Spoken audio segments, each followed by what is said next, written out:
तेनालीराम की कहानी जादुई कुएं। तो आइए सुनते हैं। एक बार राजा कृष्णदेव राय ने अपने गृह मंत्री को राज्य में अनेक कुएं बनाने का आदेश दिया। गर्मियां पास आ रही थी, इसलिए राजा चाहते थे कि कुएं शीघ्र तैयार हो जाए ताकि लोगों को गर्मियों में थोड़ी राहत मिल सके। गृह मंत्री ने इस कार्य के लिए शाही कोष से बहुत सा धन लिया। शीघ्र ही राजा के आदेश के अनुसार वे अनेक कुएं तैयार हो गए। इसके बाद एक दिन राजा ने नगर भ्रमण किया और कुछ कुओं का स्वयं निरीक्षण किया। अपने आदेश को पूरा होते देख वह संतुष्ट हो गए। गर्मियों में एक दिन नगर के बाहर से कुछ गांव वाले तेनालीराम के पास पहुंचे। वे सभी गृह मंत्री के विरुद्ध शिकायत लेकर आए थे, लेकिन तेनालीराम ने उनकी शिकायत सुनी और उन्हें न्याय प्राप्त करने का रास्ता बताया। तेनालीराम अगले दिन राजा से मिले और बोले, महाराज, मुझे विजयनगर में कुछ चोरों के होने की सूचना मिली है। वे हमारे कुआं चुरा रहे हैं। इस पर राजा बोले, क्या बात करते हो तेनाली, कोई चोर कुएं को कैसे चुरा सकते हैं? महाराज, यह बात आश्चर्यजनक जरूर है, परंतु सच है। वे चोर अब तक कई कुएं चुरा चुके हैं। तेनालीराम ने बहुत ही भोलेपन से कहा। उसकी बात को सुनकर दरबार में उपस्थित सभी दरबारी हंसने लगे। महाराज ने कहा, तेनालीराम, तुम्हारी तबीयत तो ठीक है ना? आज कैसी बहकी बहकी बातें कर रहे हो? तुम्हारी बातों पर तो कोई व्यक्ति भी विश्वास नहीं कर सकता।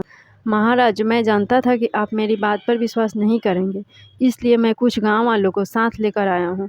वे सभी बाहर खड़े हैं। यदि आपको मुझ पर विश्वास नहीं है तो आप उन्हें से पूछ लीजिए, वह आपको सारी बात बता देंगे।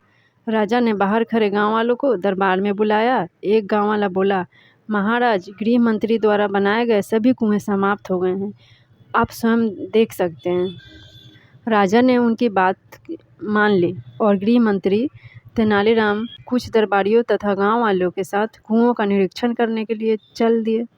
पूरे नगर का निरीक्षण करने के पश्चात उन्होंने पाया कि राजधानी के आसपास के अन्य स्थानों तथा गांवों में कोई कुआं नहीं है। राजा को यह पता लगते देख गृह मंत्री घबरा गया। वास्तव में उसने कुछ कुओं को ही बनाने का आदेश दिया था। बचा हुआ धन उसने अपनी सुख सुविधाओं पर व्यय कर लिया।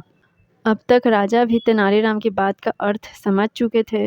वे गृह मंत्री पर क्रोधित होने लगे। तभी तेनालीराम बीच में बोल पड़ा, महाराज, इसमें इनका कोई दोष नहीं है। वास्तव में वे जादुई कुएं थे जो बनने के कुछ दिन बाद ही हवा में समाप्त हो गए। अपनी बात समाप्त कर तेनालीराम गृह मंत्री की ओर देखने लगा। गृह मंत्री ने अपना सिर शर्म से झुका लिया।